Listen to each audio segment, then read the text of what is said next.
Hello and welcome to More Than a Game, a podcast about the A-Leagues, Premier League and more. This week, the CumDog spawns on the Central Coast. Matildas dominate and come off second best. Socceroos dominate and come off second best. Melbourne Victory book their place in the FFA Cup final and Burnley win the transfer window. My name's Tommie C and I'm joined this week by regular guest Shanen and of course regular panelist as well, Damo. Boys, how you doing today? Bit of a rough night last night with the Roos. Shanen, how you doing today, mate? Yeah, today's been a struggle, and I really regret staying up for the Socceroos.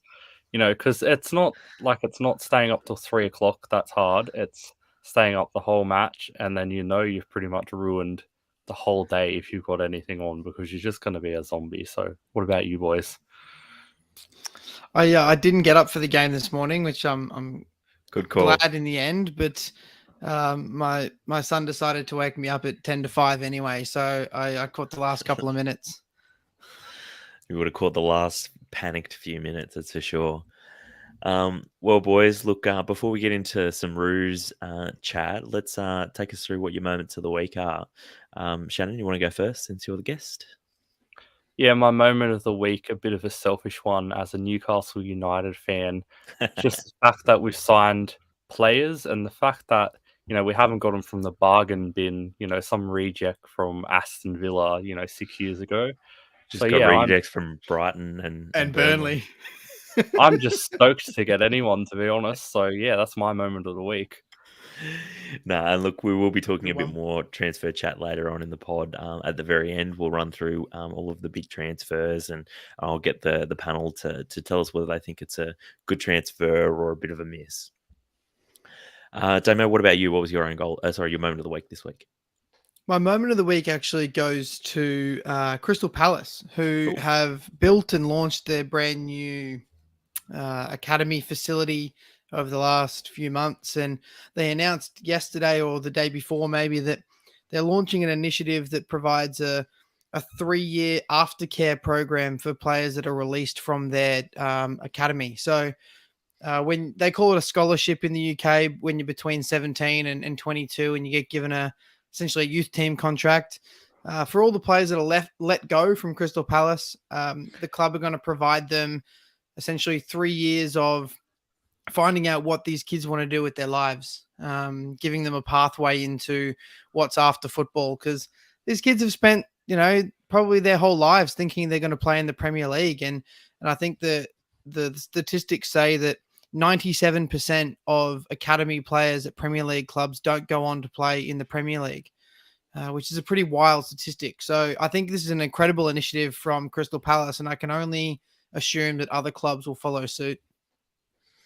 Yeah, really, really great program that Crystal Palace are rolling out, and wouldn't be surprised if, not just in the Premier League, but even in the Championship. I mean, there's 4 divisions of in the Football League, and then you've got some non-league clubs as well. So there's still lots of opportunities for players to play professionally, but obviously there's still a lot of players that just don't make the cut at all, even in the Football League, and then just sort of drop out, and at age 20, like you say, Damo, just have nothing really to move on to. So great program by Palace. For me, I mentioned at the top, and it's got to be this will be the third mention in 4 minutes of the pod for Burnley, but it's got to be Burnley's reveal of Weghorst, their new signing, using the Jurassic Park clip where the Tyrannosaurus Rex sort of first makes its appearance, and sort of sneaking up on the car, the iconic green car, which I thought was just fantastic. Just a really great original video, and I have to say, although I'm sneaking a little bit of transfer chat now, selling Chris Wood for 25 million, and then signing Weghorst, who comes with some decent pedigree from Wolfsburg, and for only 15 million is quite some business from Burnley. So, and he's about 4 inches taller than Chris Wood. So yeah. Somehow the man is a monster. Just on the topic of Jurassic Park, so Jurassic Park was the first movie that my parents took me to the cinema to watch, and I was about 5, maybe 6 years old. and I was absolutely terrified. I still remember to this day how freaking terrified I was. So, yeah.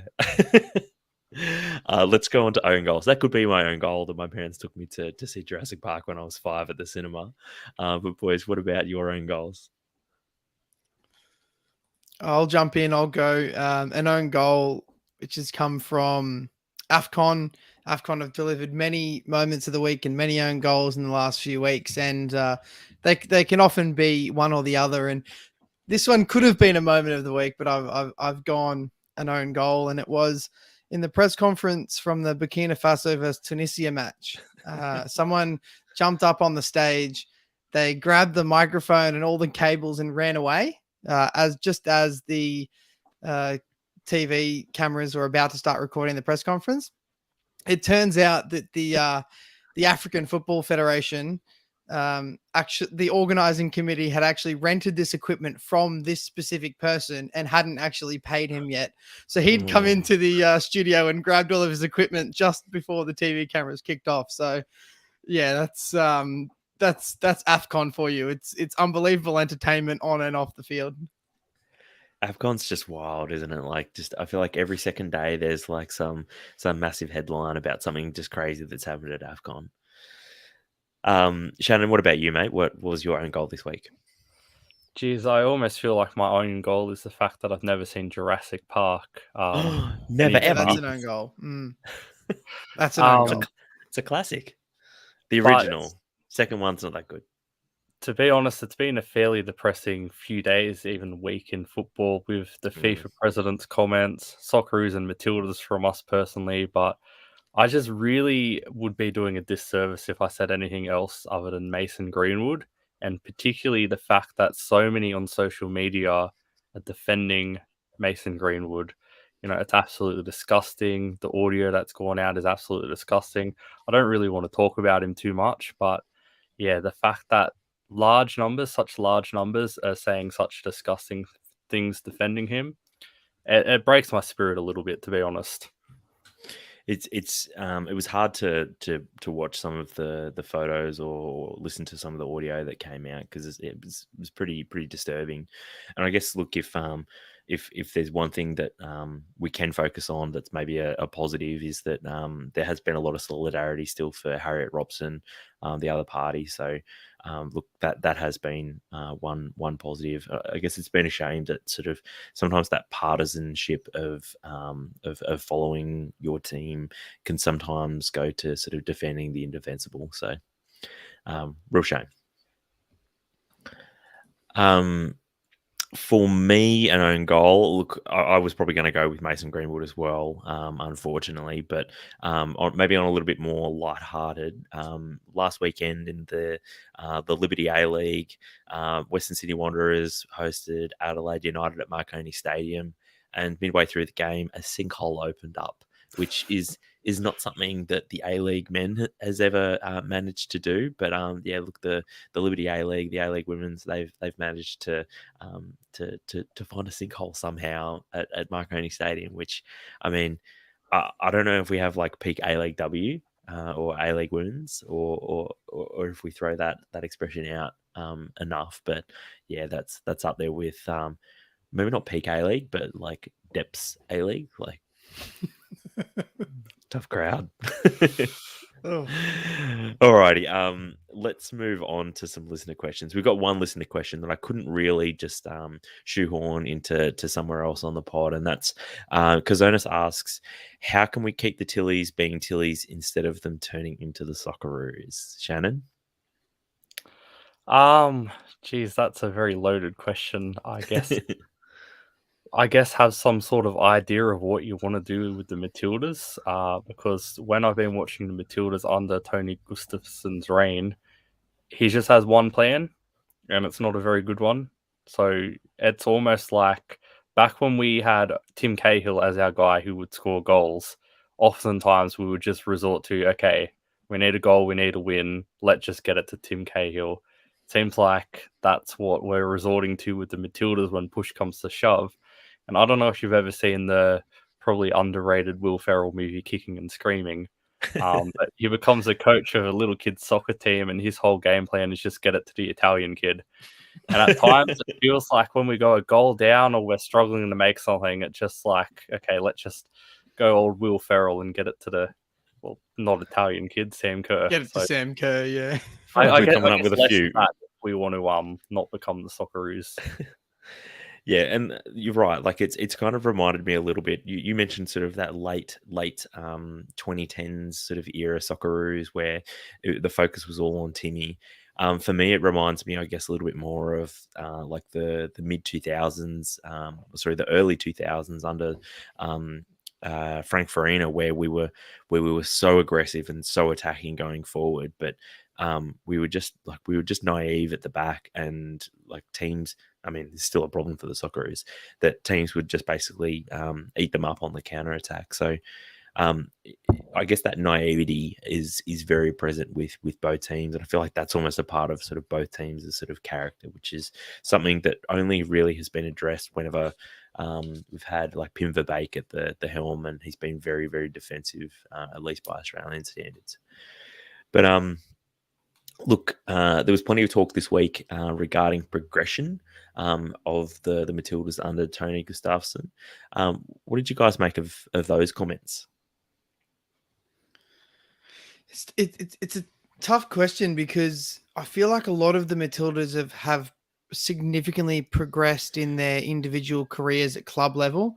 A lot of them have moved from the A-League women now to some of the biggest leagues in Europe, getting paid enormous amounts of money. They're full-timers on multi-year contracts as opposed to playing half a year in the US and half in Australia, as a lot of them were.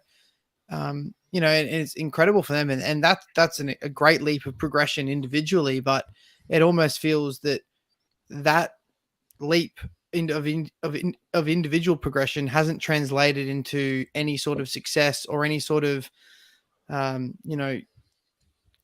don't know what the word would be, sort of a gelling of the team in the Matildas. It almost feels like they've drifted further apart than they were before this happened. So yeah, it's a loaded question again, because there's progression as individuals, but then there's progression as a national team. And I think for a long time, women footballers in Australia have always been focused on the Matildas, and that was the be all and end all of women's football. Now, not so much. Club level in Europe is kind of a big goal for them now. Yeah, it's a good point that I guess maybe the Matildas don't quite necessarily have the same kind of pull maybe as they did say 2 years ago even.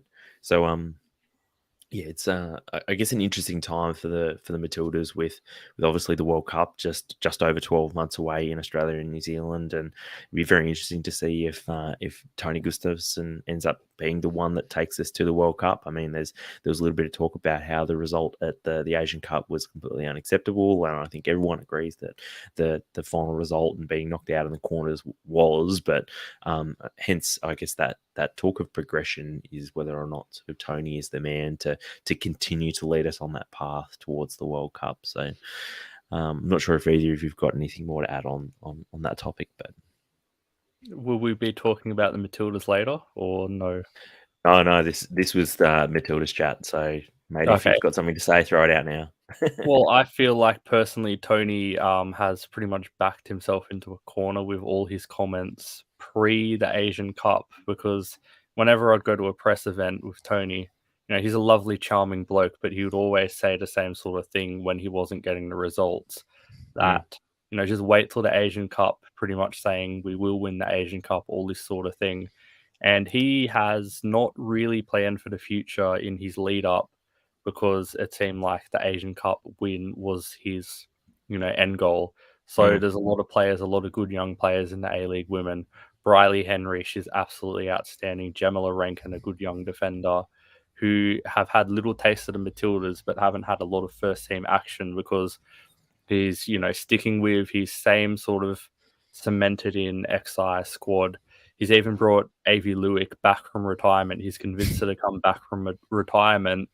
She's a fantastic footballer for this Asian Cup, rather than giving a young defender, for example, Rankin or someone else, a taste of the squad and all this sort of thing.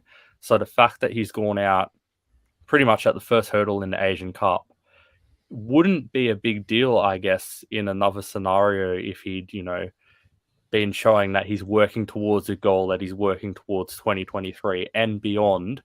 But the fact that he's kind of been so centered on the now and he hasn't really achieved, things with the now, he's backed himself into a corner. And I think that's why the criticism is on him, tenfold.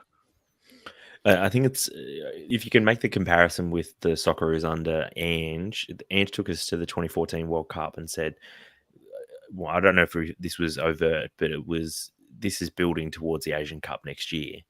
And obviously then we came to the Asian Cup and we ended up winning it famously on Australian soil, which was amazing. But obviously we didn't perform as maybe we would have liked at the World Cup, because it was about preparing the team and setting them on a pathway so that they would be at their best in another 12 months' time. So I can kind of understand that, but it does seem a little bit weird to set a team on a pathway towards a tournament and say, yep, this is what we're going to try to win. But yet we're actually hosting a major tournament, probably a bigger one, 12 months later. Like, mate, I feel like you've missed the ball here. You dropped the ball. So very, very disappointing as far as I'm concerned. But I guess we'll have to wait and see what happens.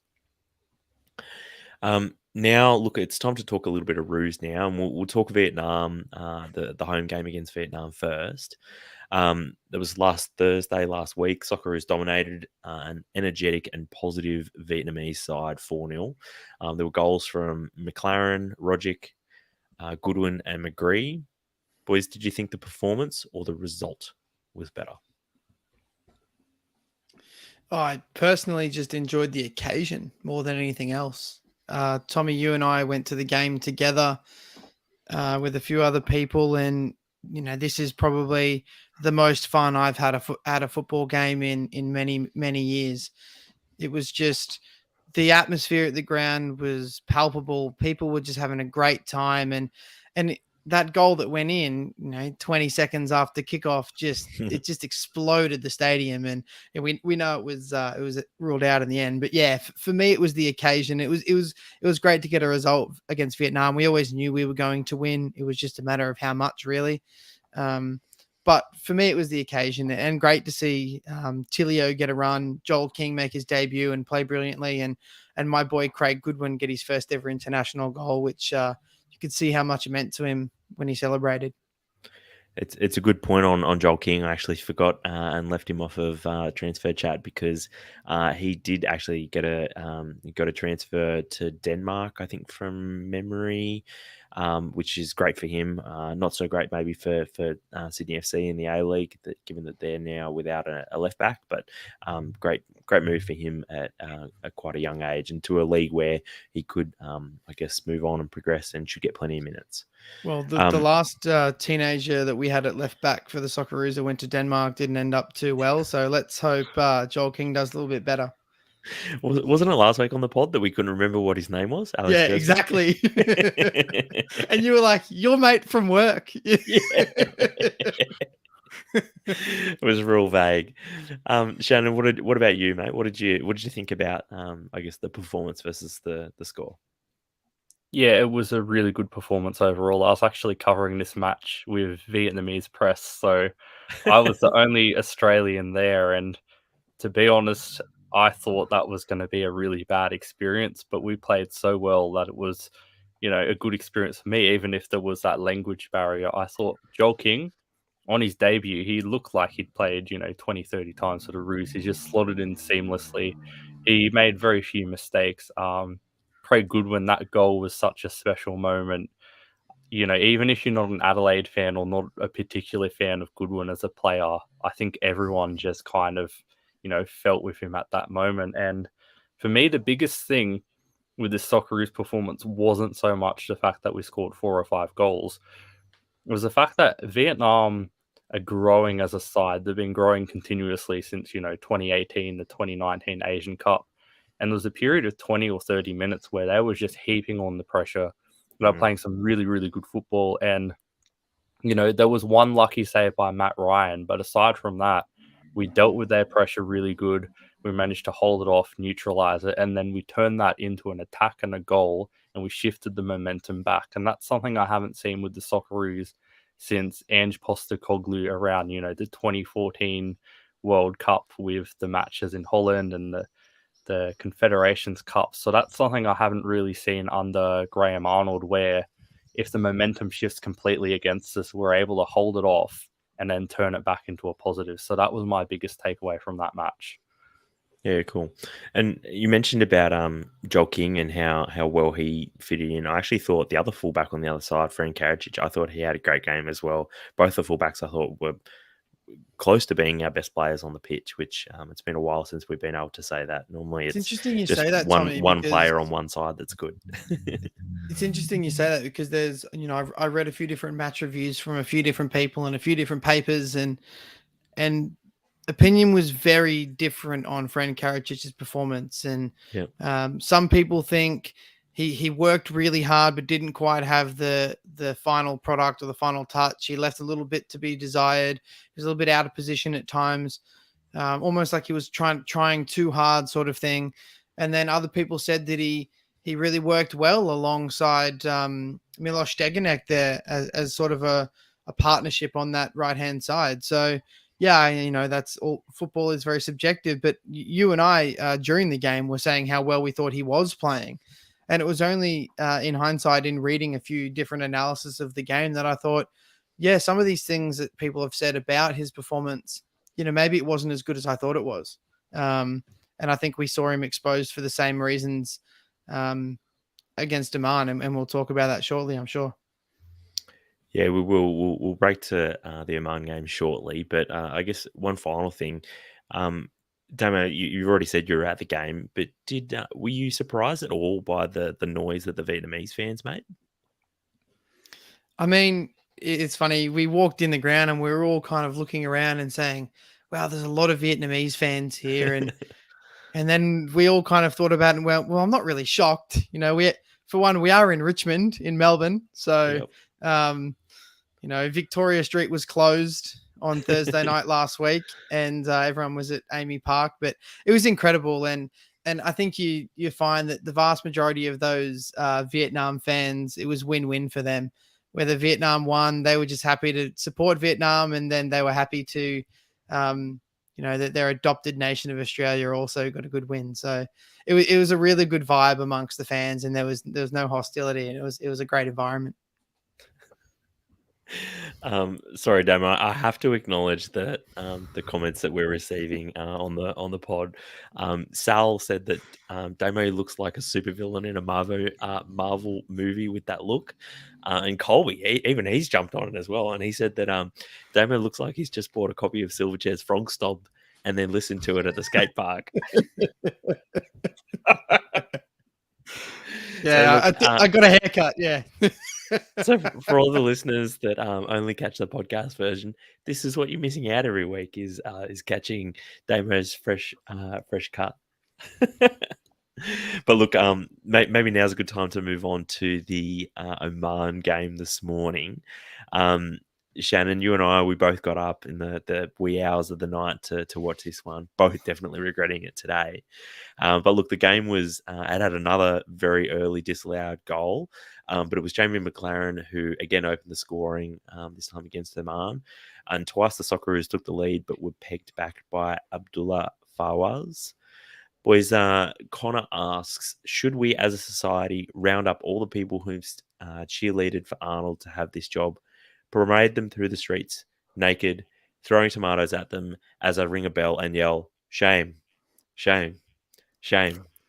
What are your thoughts? I personally think the whole Graham Arnold in or out, it doesn't matter if you're for him or against him, community really takes away from the fact that our Socceroos have just been a basket case for so long, to be honest. I think a lot of people are using this to just settle their own petty arguments, carrying over from Graham at Sydney FC and this and that. So, I personally don't get involved in that sort of chat because, I don't care what he did at Sydney FC. I don't care if he prefers, Ryan Grant or Mitch Duke, who's actually done pretty good for Socceroos, so... Yeah. No, look, Yeah. and I think that's a pretty reasonable point, because I think whilst you may not necessarily agree with Arnie's approach, and we were just basically indirectly giving him praise because of how he set us up against Vietnam and how clinical the side were in that match, and basically everything went right. And then, excuse me, then in the next breath we're saying that but he's completely cooked it against Oman. And I don't know. Like I didn't necessarily think that his starting 11 against Oman there was really much wrong with it. I'm not sure if there was the substitutes. Maybe that's a different question, and we'll get to that in a second. But boys, in terms of like his tactics, was there anything that stood out to you in Arnie's approach or the Socceroos' approach against Oman? I personally, sorry, Damo. No, You go. you're right. Go on. You go. I personally was surprised that when Moy managed to peg back that jammy goal, that I thought, okay, I usually like to see attacking, progressive football, but I thought this is one of those games we've always struggled in Oman for the record, like for the past 10 years. Thought this is one of those games where it's like, geez, we're lucky we got away with this. We're 2-1. He's going to bring on, maybe Ryan Grant, an extra defender who can do a bit of attacking, Ryan McGowan, just park the bus, play some pretty negative football. And he brought on Ryan McGowan. He brought Sainsbury off. I don't know what the go there was. And we weren't really attacking. We weren't really trying to park the bus. We were just kind of playing as if we were like in the 50th minute. And that was my biggest, question with his tactics, is the fact that we managed to get lucky with that Moy goal and go 2-1 up with like 8 or 9 minutes left. And we weren't able to close the game out. We weren't able to shut up shop, and it didn't even look like we were trying to. I mentioned before at the top about how it's really only been sort of under the Pim Verbeek era where we were able to really close out some of those games, sort of 1-0 away from home, and it's something that the Socceroos arguably still are struggling with, and it's hard to watch, and it's hard to just basically suck it up and watch that at 4 a.m. in the morning. On the what did you think of the other substitutions that Arnie made? Obviously, McGowan came on for pretty much the last 10 minutes. And there was Duke came on at halftime, and I've got to be honest, I thought he was pretty anonymous. Like, he didn't seem to get on the ball very often. Obviously, he works hard and he tries to hold up the ball pretty well. But honestly, I thought Jamie McLaren's hold-up play was actually better than Duke's, and that's not something we've really been able to say about Jamie McLaren much in the past. But also Rustic, who I've been gassing up on the pod for a while, and I know Damo hates him with a passion, but he came on for Rogic as well, and I felt like when Rustic came on or Rogic came off, whichever way you want to look at it, that we definitely lost a lot of control in the center of midfield, and whether it was on the counter or whether it was just sort of whether it was just when we were trying to retain possession, it felt like we were quite a different side without Rogic on the pitch, because he's obviously so strong on the ball. Any other thoughts, I guess, on the substitutes, or I guess the second half more broadly? My main thought was football fans have short memories, right? And we say that week on week. And like you were saying, Tommie, after the Vietnam game, everyone was praising Graham Arnold, the way he set the team up. We looked more creative and more direct and more exciting than we've looked in years. And some of our key players like Rogic was on. He hasn't played that well for the country in a few years. And only a few days later, the vast majority of people are going, Graham Arnold is shocking. Tom Rogic shouldn't start. It's it's the way it is with football. But in terms of what Graham Arnold did wrong or did right, it's like Shanen said. There's a lot of thinly veiled hate that's thrown at him from his previous eras in the A-League from Australian fans, and that's always the kind of trouble you're going to have with a local manager that manages your national team. And Ange Postecoglou was really a sort of an outlier. He's someone that everyone loves, and they're once in a generation sort of managers. that come through and do that. And if you've got a local manager, you're going to have this issue time and time again. Damo, on the topic of Ange being sort of universally loved, he wasn't. He was almost handed out of the job in the end, and a little bit sort of prematurely. A lot of people thought he during sort of the run into the 2014 World Cup. Remember, we still had to play Syria in the playoff, and then we had to play Honduras as well, and it felt like the team had the team hasn't really gotten that much stronger, although there's just some new faces around, and some players are playing at sort of different levels and the like. It doesn't necessarily feel like the squad in general is that much better or worse than what it was 4, 7, 8 years ago. So it's for people to say that sort of Arnie's heaps better or heaps worse than where we were at maybe like 8 years ago is I think it's a bit of a stretch. Yeah, well, I think Colby asked the question. This week was the anniversary of us winning the Asian Cup. 7 years ago, I think it was this week. And where placed is the team now in comparison to then? And maybe Shanen, maybe you've got an answer for that. My biggest, concern with the Socceroos now is Ange. Back in the Ange era when he started out, he didn't really have the best squad, and we didn't do too well at the start, but he was trying to build something. He was trying to bring in these young footballers and play this tiki-taka type football. Didn't really work out at first, but we eventually got the rewards in 2015. And then when it come to the next lot of qualifying, about halfway through, he decided, this style of football, we're starting to get found out, and he switched to 3 out the back, which is where a lot of the Ange hate started. And to be honest, it wasn't really working out, but I personally didn't have a problem with it because I knew he had a blueprint he was trying to do. He had an end goal and he was trying to plan something. Whether or not it was working out immediately, I was happy the fact that he had a plan for the future. With Graham Arnold, when I've watched the Socceroos or any other manager after Ange, I've kind of thought, what's the blueprint? What type of football are we trying to play? What's the end goal? Let's say hypothetically we beat Japan, we beat Saudi Arabia, we go through to the World Cup automatically. What are we going to do there? What are we hoping to achieve? What are we hoping to achieve afterwards? For me, I just feel like we don't have a blueprint. We don't have a plan for the future. We're just kind of stagnant. We're picking, okay, these are our good players. We'll play this style of football. But I personally don't feel like we're building towards anything. So that's why, while it is good to have these 4-0 wins and stuff, it's kind of a bit bitter because it feels like, what are we going to get at the end of the day? Are we just going to go to the World Cup to make up the numbers? And I guess that's why the Socceroos are so demoralizing and depressing. I don't think anyone wants the Socceroos to become sort of the Norwich of the World Cup, where we're guaranteed to get there almost, but we get there and we just don't make an impact. So, look, Dave Saves from Twitter, he asks, should we fail to beat both Japan and Saudi Arabia and not automatically qualify? Who are we likely to be playing, or who do you want to be playing in the third place playoff between the UAE, Iraq, and Lebanon? Any preferences there?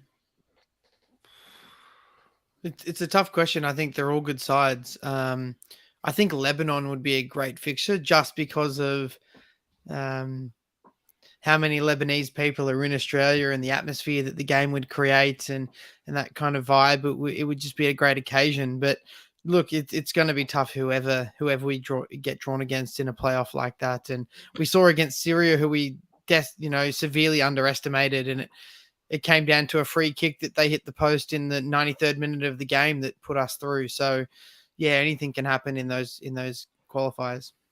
It's interesting you mentioned about the massive Lebanese community that's in Australia. Obviously, we saw Vietnam this week. We've seen in the past when Greece came out for that pre-World Cup friendly, and obviously I think Lebanon maybe would go close to sort of rivaling some of those countries I just mentioned in terms of being able to get an atmosphere that would really get behind their team, which is not great for the Socceroos, but it would make for a great atmosphere at least anyway. Dave says he also asks, who is the best and worst opponent we could get from CONMEBOL qualifiers? So for context, Peru are currently 5th. That's after today's matches. And Ecuador and Uruguay are in 3rd and 4th respectively. And then you've got Chile and Colombia in 6th and 7th. So they're probably the 5 teams that could end up finishing 5th, and it is still quite close there. Boys, any teams you really want to avoid? Any teams that you think, I reckon we've got a chance against them? I'd be avoiding Uruguay at all costs, just because of our history with them and the nature of the game that would come from it. I think we'd be better placed against any of the other teams around there, which we struggle against any of them anyway. So, Shannon? Yeah, the thing I found interesting, like back to Damo's point a minute ago, is people have been talking about this potential Uruguay match or who we're going to get from South America, but we've got to get through Asia first, and there's some very good teams you mentioned. The UAE, incredible football they can play when they want to. And as Damo said, like I was there at that game against Syria, I can still hear the post in my head. You know, we were about a bee's dick away from missing the World Cup just in that match. So, you know, if we even get to South America, you're reading out those names and they're all fantastic football nations. Even Peru, who probably would be the smallest team out of them. We all remember. Well, any one of those sides could probably go through the group stage of the World Cup. Yeah. You know, any one of those played sides. Peru, we got absolutely hammered for 90 minutes. I think we lost 3-0 or something. We couldn't and that even was a get good near it. result. Yeah. So to be honest, geez, I think personally, like, I know I have blind faith in the Socceroos sometimes. That's what comes with being a fan. But I think personally, I wouldn't write us off against Japan, because I personally see Japan as a derby match. And in derby matches, all form goes out the window. I know we haven't really got a result in a while, but it's a derby. You know, we can pull something out against Japan. It feels like we are more motivated to play Japan than they are to play us. I don't know. It might be underestimating how they view us. In the last fixture we relationship. played against Japan, which was in Japan, that was a crucial game for them in terms of World Cup qualifying. And if they didn't win that, they could have almost been out of contention for automatic qualification. So the fact that how much that game meant to them, you know, just less than 6-7 months ago, that's exactly what we're playing for in a couple of months' time. So it's going to be really interesting that, you know, the table is flipped and now we're in the position they were in that you know, half a year ago. Yeah, they're looking like they could almost after would they be? Oh no, they lost to Saudi Arabia, didn't they? No, never mind. Look, let's move on to some A-League and FFA Cup though. So before we talk, I guess pretty much what was a full round of A-League games on the weekend, there was the FFA Cup semi-final on Saturday afternoon, which saw Melbourne Victory hosting Wellington Phoenix at Geelong. Obviously, controversially, as the Woo were already at Amy Park. It ended up finishing 4-1, despite Wellington obviously taking an early lead and looked like they might have been going to hold on.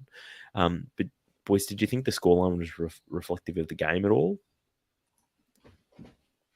I thought that Melbourne Victory, if you look at that game, you would have thought they absolutely dominated them. But I thought it was more of a case of Wellington Phoenix could have really put the game to bed in the first 60 or 70 minutes.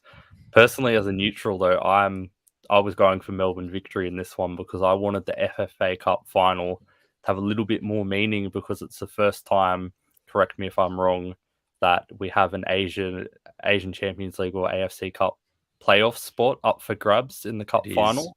And if it was Wellington Phoenix versus Mariners, you know, Mariners would have got it automatically because the Knicks can't go. So even though it's a cup final, I'm just glad it has that extra meaning and we get to see, you know, this match have a little bit more importance. It's fantastic that they're playing for that place, but a part of me hates that like that has overtaken the importance of winning a trophy. Like I get that they were trying to make it a bigger deal, but it's like, yeah, but don't forget that there's still a trophy on the line. But what did you think was the difference between the two sides, Shannon? I thought honestly fitness. it looked like the Wellington Phoenix ran out of steam, particularly in that last 15 minutes. I think that might have been when Victory scored 3 goals even.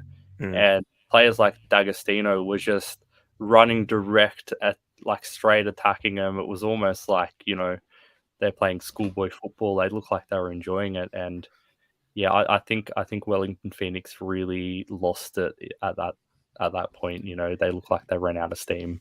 Sort of around the same time when Wellington's new Mexican signing, is it Hale? Sandoval, when he went off, they did lose a lot of momentum. And I don't know if they lost a bit of belief as well. But yeah, they were quite a different side once he went off. And you sort of sense that as soon as Victory scored once, yeah, it was all bets were off. And they ended up going on and scoring another 3 more. So maybe they did there was that doubt that crept into their own minds. Yeah, and look, I think Ufuk Talah's got probably a lot of responsibility to take for this. What you said there, Tommie, as soon as Victory scored their first, they were going to score another, and they were going to go on and they were going to win the game. And I think Talah made the wrong decision to make a few substitutions and change the shape around to sort of sit in a 1-0 lead after 60, 70 minutes of the game. I think that was the big mistake. And maybe that's to Shannon's point. Maybe he could tell the team were running a bit flat. They're a bit out of legs, whatever it was. They tried to settle for a 1-0 win. And as soon as Victory scored the second, the players they had on the field were never going to get them back into the game. So he sort of, wrote his own obituary, Talah. He fucked it up, basically, is what you're saying. Look, bumper week as far as the A-League went. Obviously, there was the game on Saturday afternoon in the FFA Cup, but there were 2 games on Saturday night, 2 games on Sunday afternoon as well. And then we had a Tuesday night game and a Wednesday night game. And as it turns out, Western City Wanderers are hosting Perth right now. It's halftime in that game, and it's 1-0 to the Wanderers. So 1 goal through Jack Rodwell, which is great start for Mark Rudan in his first game as the new Wanderers coach. But look, we're going to be cutting, I guess, first to the Wanderers' last result under former manager Carl Robinson against Damo's Brisbane. And look, this was a Brisbane side that pretty much recently I was pretty much riding off. So, I mean, how bad must the Wanderers have been under Carl if the Brisbane are beating them 3-0? Oh, well, Brisbane have been probably the only side this year, you could say, in the A-League that haven't looked like scoring. They have created very few chances, very few big chances. They won this game 3-0, and it could have been 6, 7, 8-0. Mile Uznic could have had 5 or 6 himself. He probably should have had 5 or 6 himself. He hit the post, hit the woodwork twice. He missed the target from 12 yards, 1-on-1. Did a badger. I don't know what. Maybe it was Warren Moon was back in the Gazman pullover sweater that was the influence. But Brisbane looked like a completely different side, and Ramat Bari looked like he absolutely controlled the midfield. Jay O'Shea, I've been not a big fan of his over the last few years since he joined. But he looked good in this game particularly, and he and Akbari absolutely controlled the tempo of the game, and they couldn't be touched in midfield, which is an area that you would think that the Wanderers should dominate.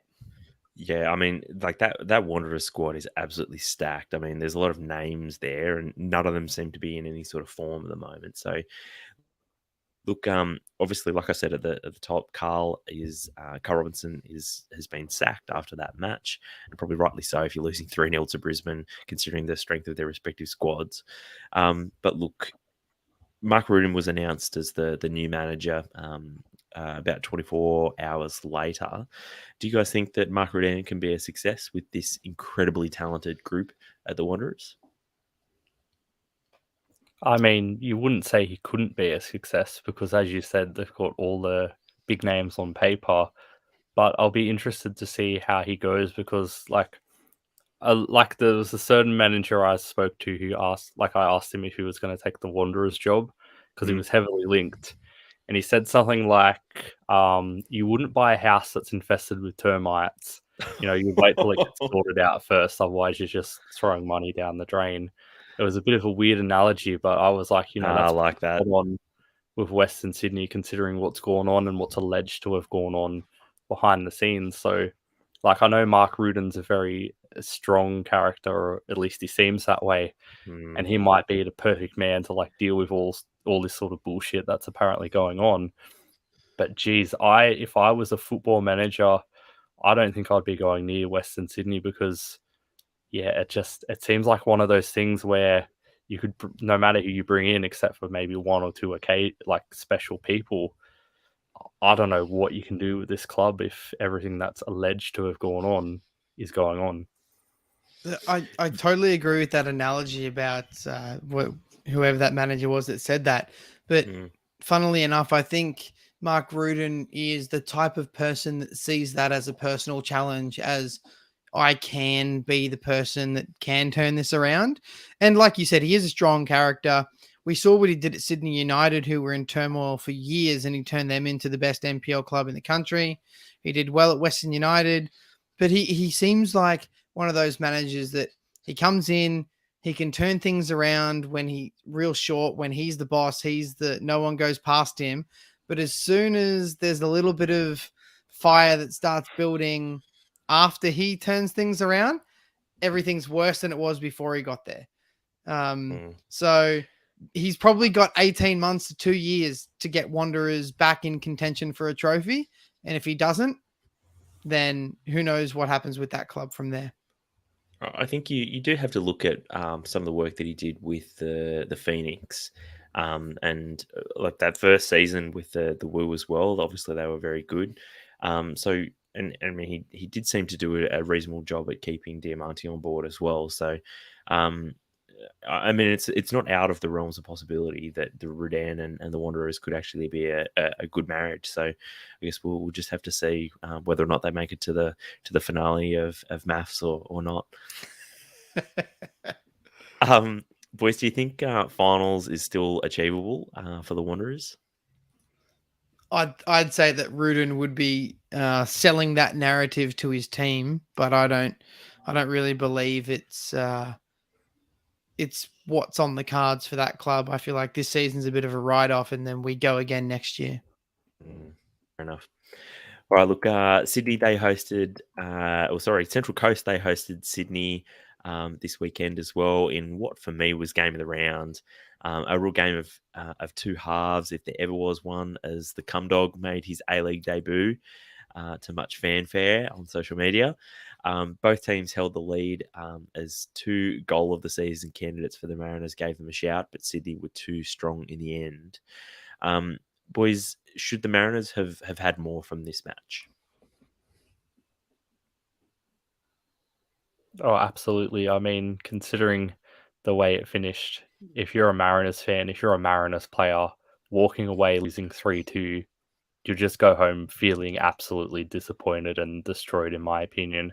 This was their game to win, and it just unraveled for them. I don't even know how else to put it. It was one of those ones where I don't know how they didn't win this one.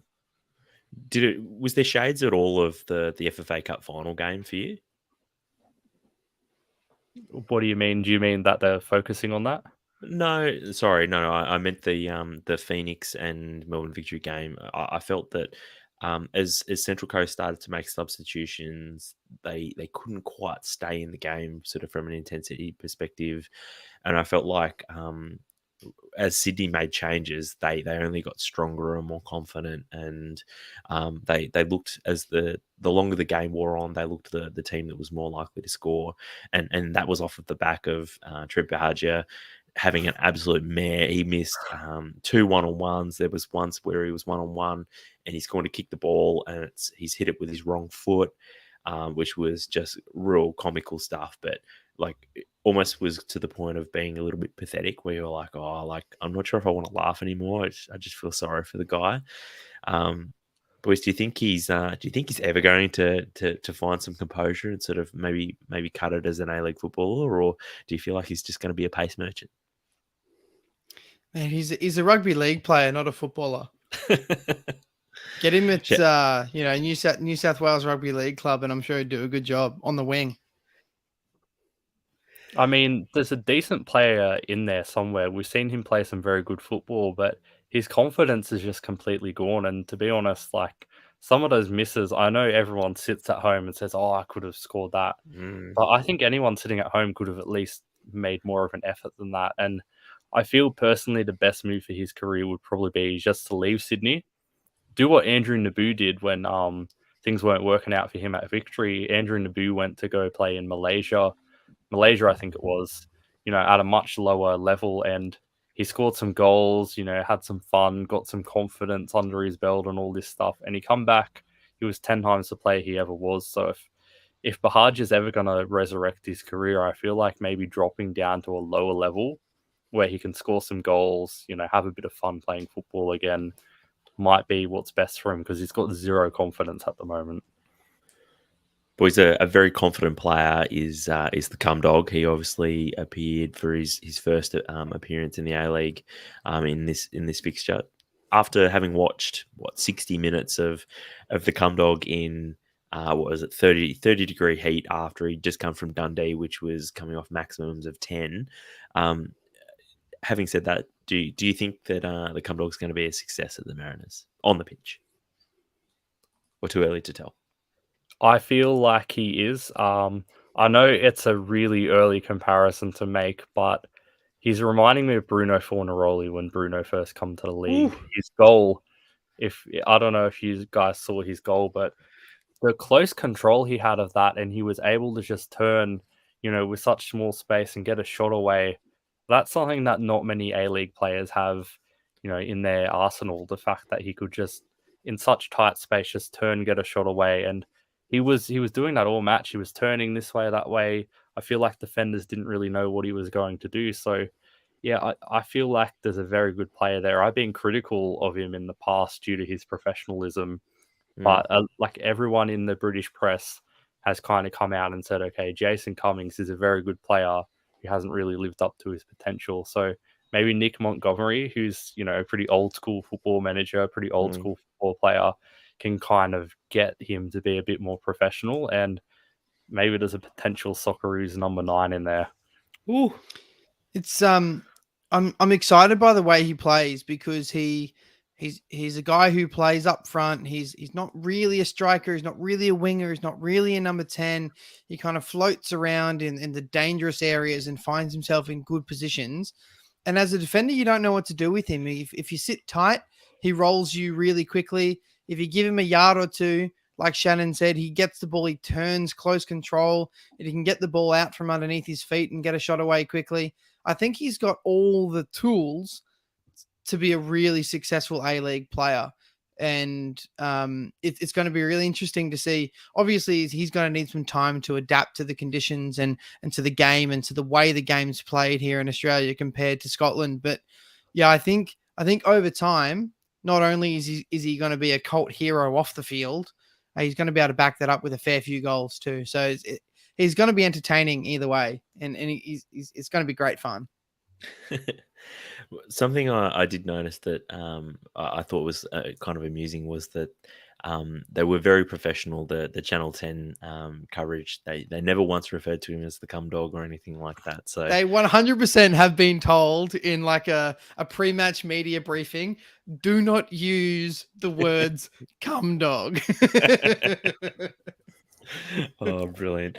Which I think, like, if anyone ever accidentally drops it or he says it in sort of a post-match interview, everyone's just going to blow up. It's going to be hilarious. But look, plenty more football we need to cover, though. Newcastle, they hosted Adelaide directly after this one. Newcastle's first match since the 19th of December, so 6 weeks since their last game, which is just ridiculous.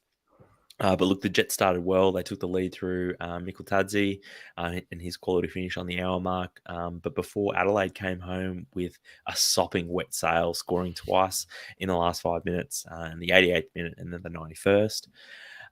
I was backing the Jets early on in the game, saying how good they were to watch. And I still think they are good to watch. But was them giving the game away here a lack of match practice, or do you think there's maybe a bigger issue at the Jets at the moment? To be honest, it's probably a mixture of a couple of things. The fact that they haven't played in over a month and Adelaide's played a few games is always going to benefit Adelaide. But a 15-year-old, 89th minute, a free kick, the confidence to step up and take it, and he absolutely nails it. I think when that happens to you, and all that kind of, you could feel the energy even from home after that happened. As soon as that happened, I was kind of going, okay, Adelaide's going to score a second one here. And I know Aaron Kunda has had his criticisms in the past, not looking up for a pass, just running directly from goal. But if you ever want a player to be selfish, it's in those sort of moments where it's, do or die. And that was one of the, not technically the best free kicks I've ever seen, but for the whole narrative, that's got to be in the top 5 A-League free kicks, in my opinion. The balls on the guy to just step up and do it. He's 15 years old. Yeah, just no fear. These criticisms that he gets that all he does is put his head down and run. He's 15, right? When he comes off the bench, the manager tells him, go out there, do your thing, play football, impress everyone, have fun. That's your job when you're 15 years old. Yep. And he came off the bench. He's full of confidence. And you could see, like Shannon said, he stepped up over that ball and essentially said, I'm going to score here. And he did whatever it took. And the celebration matched the finish too. It was, you love to see a couple of backflips as a celebration. I feel like there's almost too many players doing backflips now in the league. We need to mix it up a little bit. But look, Western United, they hosted Melbourne City on this game I'm pretty sure was on Saturday night. City were missing Lecky, Jamie McLaren, Connor Metcalf, and Naboo, all through Socceroos duty, and I think they were missing Naboo through injury. But the Woo ended up missing a penalty, but still ended up winning this one 1-0. So great result for the Woo, which ends up that combined with the other result from last night means that the Woo are actually top of the table right now. Today I learned. The other match that the Woo played in, this one last night at a very patchy MacArthur Campbelltown Stadium in the Thanks for Nothing Fox Sports derby as to the two new struggling franchises off the pitch met. Nikola Milanovic opened the scoring before a late flurry for both teams saw the Woo go up 2-0, only to squander their lead as the McBulls came home with a very wet sail once again to find 2 goals and earn themselves a point. As I said before, the Woo, the extra point here, so 4 points this weekend for the Woo, sends them top of the table. Was we talked about the Woo being unable to score more than 1 goal in a match, and they finally broken that hoodoo, although it did mean that they ended up scoring 2 and late on. Do you think this means now that we'll see a more free-flowing Woo attack? No chance. I think that the Woo are what the Woo are, what they are, and they've been heavily reliant on Jamie Young and Lacroix at the back in getting them points. And I said this a few weeks ago, if they concede first, they don't win a game. They don't get any points from a game.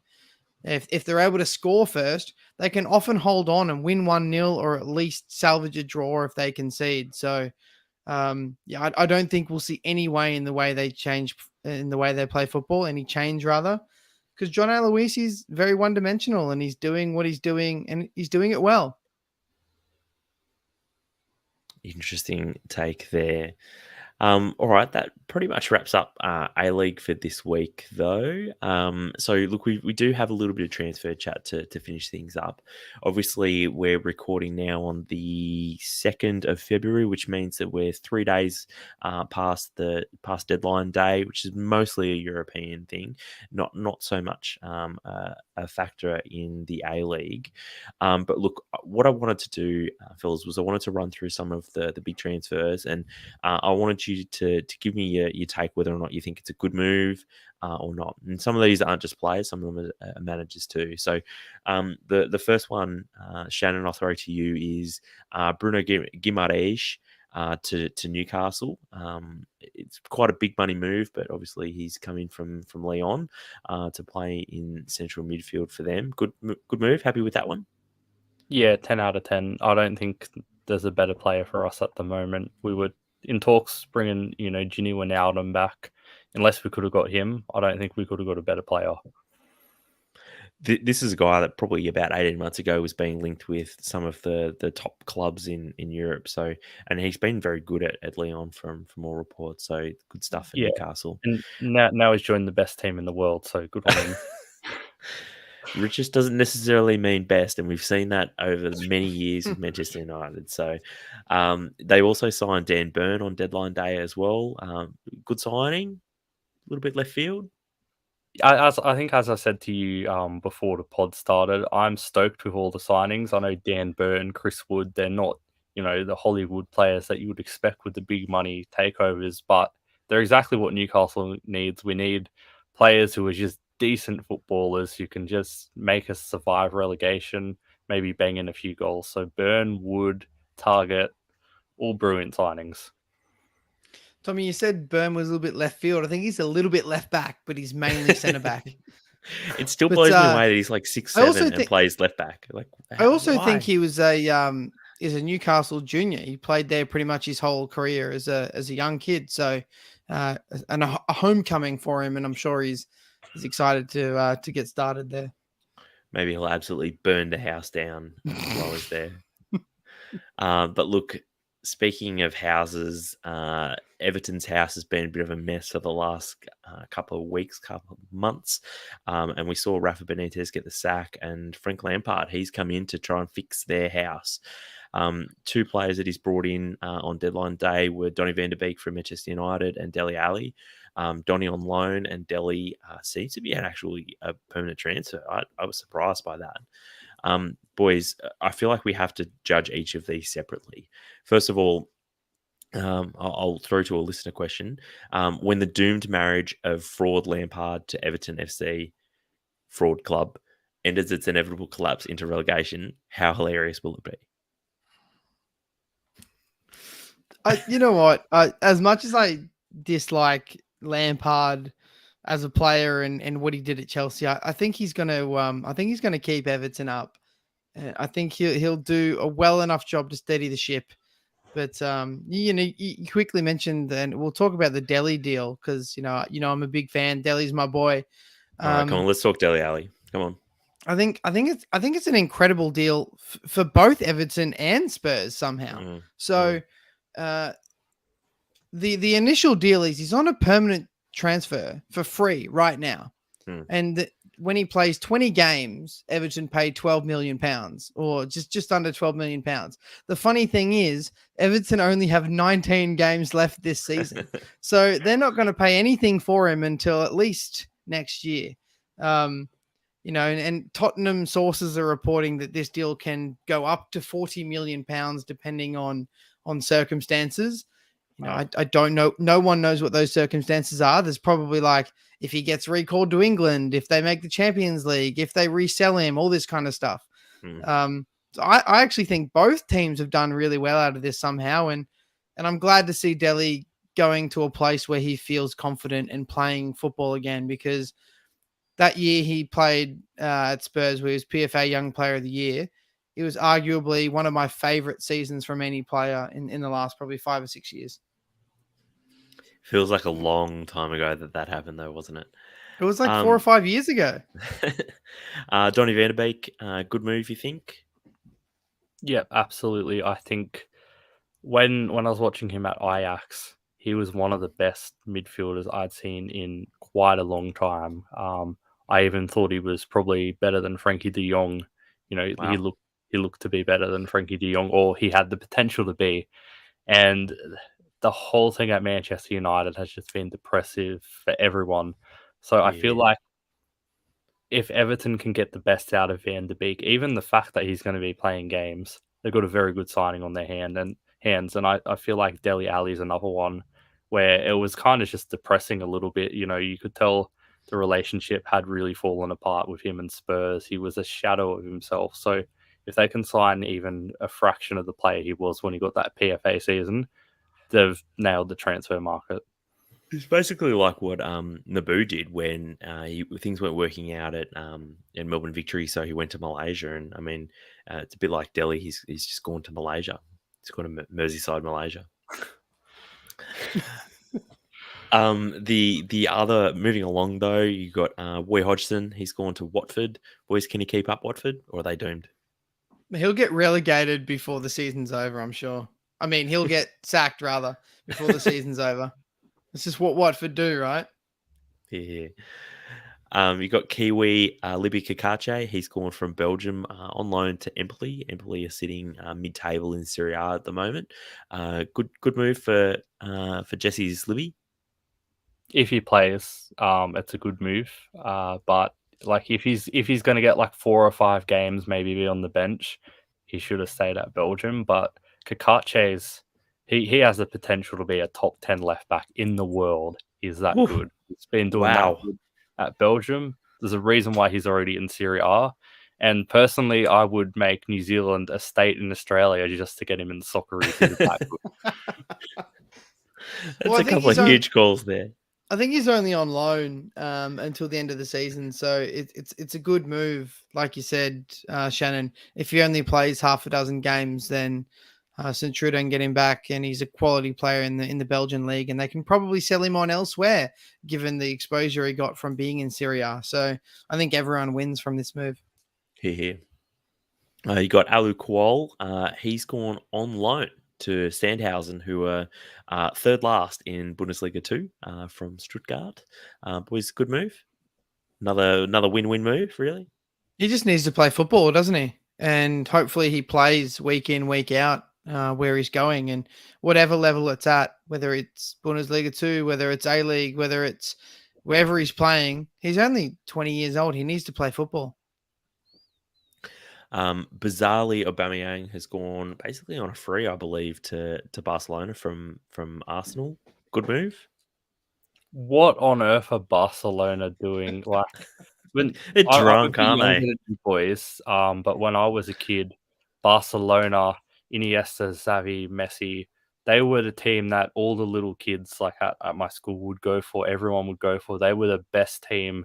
They probably had the best team in history at that stage, and they only signed stars. They only had stars, and now they've got Adama Traore, a half-cooked Aubameyang. They got Martin Braithwaite up front. It almost feels like I've died and gone to another reality where Barcelona are just some kind of like Burnley. These are like Burnley signings. Or well, something. What are all the headlines about? Now they've got Braithwaite and Adama Traore. They've got 2 of Middlesbrough's front 3 from the season. They didn't even make the playoffs in the championship. The thing is too, like, I read something. They still owe like 100 million on Coutinho or something crazy, and someone said it's like that mate who owes you money but goes out and buys useless shit. So yeah, your mate just bought a brand new like iWatch, but he owes you $300.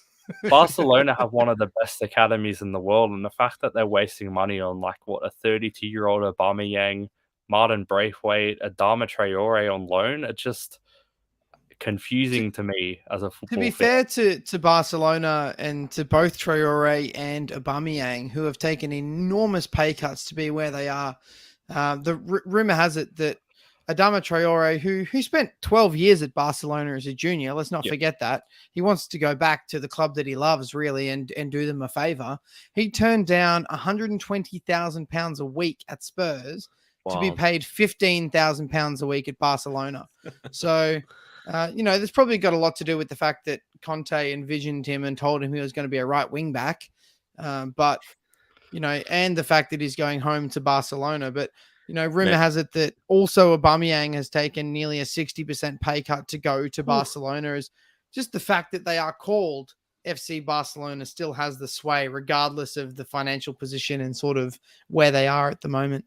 Maybe Traore was promised to be paid in protein powder or something. Did you see the picture of him? You know how Traore says, "I don't do weights." There was a picture of him from like one of his first days at training at Barcelona lifting dumbbells, and all the comments are like the SpongeBob, "I don't do weights." Speaking of Spurs, they managed to pick up Rodrigo Bentancur and Kulusevski on deadline day, both from Juventus. Good pickups. I think I said this in the group chat. Kulusevski's a classic Spurs signing, right? He's a winger who plays loads of games and has very few goals and assist involvements. Yeah, I think Kulusevski, that one's a bit of a free hit because I think he's only on loan. But Bentancur, I think that is a great signing. I mean, he scored for Uruguay this morning in the World Cup qualifiers. And I remember at the last World Cup, I thought, wow, he is a player. And the fact that he hasn't really kicked on at Juve is a little bit surprising. But yeah, I guess it's going to be interesting to see how that all pans out. Kulusevski is £10 million for an 18-month loan. Mm-hmm. And is an option to buy for 35 million on top of that. And if Spurs qualify for the Champions League, they have an obligation to buy him for 35 million. So, this is if Spurs make the Champions League, they have to buy him. If they don't make it, then they have the choice to buy him. And, so he's gone from a £10 million loan to a £45 million winger, just like that. So, that doesn't make it seem like such a great deal if you think of it that way. Christian Eriksen, he has signed for Brentford on a free transfer after being released from Inter. You think Eriksen's actually going to play many games, or do you think he's sort of only going to be sort of in and around the matchday squad sort of sporadically? Sorry to jump in again in front of you, Shannon, but this was nearly my moment of the week. Eriksen back to Brentford, or back to the Premier League rather, playing for Brentford. He's clearly he signed a 6-month loan because he wants to be involved in the World Cup come December. He wants to be playing football. There's an option for another year, I think, but if he goes to the World Cup and plays, I can see him retiring or at least going back to Ajax or dropping down a level from there. But it's going to be great to see him back in the Premier League. He'll definitely play. He's got a lot to offer. We know he's an incredible player. Weghorst to Burnley, we've already mentioned, so we won't redo that. Luis Diaz to Liverpool, which was he was, I think, going to go to Spurs, but then Liverpool hijacked it right at the death. I don't know much about this guy. It's a shame we don't have Colby or Jesse on the pod because I'm sure they would walk us through everything about this guy. But good move. I feel like in these scenarios where a team hijacks another team's transfer in the last couple of minutes with a bigger offer, I can't remember anything in the past 10 years where it's really gone well when that's happened. If anyone knows any examples, I always think of them. I've got one. And it always seems to be a player where it's like you look back and you think, geez, glad that team hijacked it. So I'm hoping this isn't a case of that. Well, do you remember when Arsenal almost signed Suarez, but Wenger only wanted to pay £1, so went to Barca on a free? Jesus.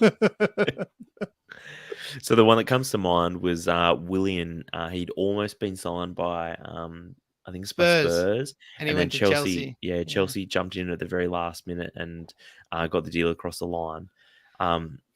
Obviously, that worked out very well for Chelsea. Obviously, not so good further down the line at Arsenal, but he was very good at Chelsea for a couple of years. Julian Alvarez, he's been signed by Manchester City from River Plate in Argentina. He's a player that's been linked with a lot of big clubs over the last few years. Don't know much about him, but there's sort of shades of Gabi Jesus there a little bit because he's obviously a young player, comes with a lot of big reputation, scored a lot of goals in Brazil and Argentina respectively. And I guess the question is going to be how is his transition to Manchester City going to go? It's such a huge learning curve, and although he'll be given time to settle in, I guess we've seen with Gabi Jesus, it's taken him a long time, and even this year he sort of felt like he's sort of finally found his feet, but albeit as a right winger, right midfielder. So it's going to be very interesting to see how that all pans out. And finally, the one transfer that didn't end up going through was Jesse Lingard. He hasn't gone anywhere. And that's because Manchester United didn't want to sell him or send him on loan to West Ham because they didn't want to strengthen a rival. And I believe Spurs I think they even put a bid in for him too. but they tried to put in a survival clause into a loan deal with Newcastle, and something in the region of like 15 million alone if Newcastle had have stayed up, and Newcastle basically said no, they wouldn't pay it, and the deal they couldn't get a deal across the line. So it looks like that Lingard's going to leave at the end of the season. Who knows where he's going to end up? He might end up going abroad, could end up back at West Ham again, but obviously that was the big story of, I guess, the window, or one of the big stories of the window that just never really took off. It really wouldn't surprise me if Man United offer him a new contract for another 2 or 3 years. He signs that because, of course, Jesse Lingard's going to sign a new contract at Man United. He's been there since he was 6 years old. He's not going to say no.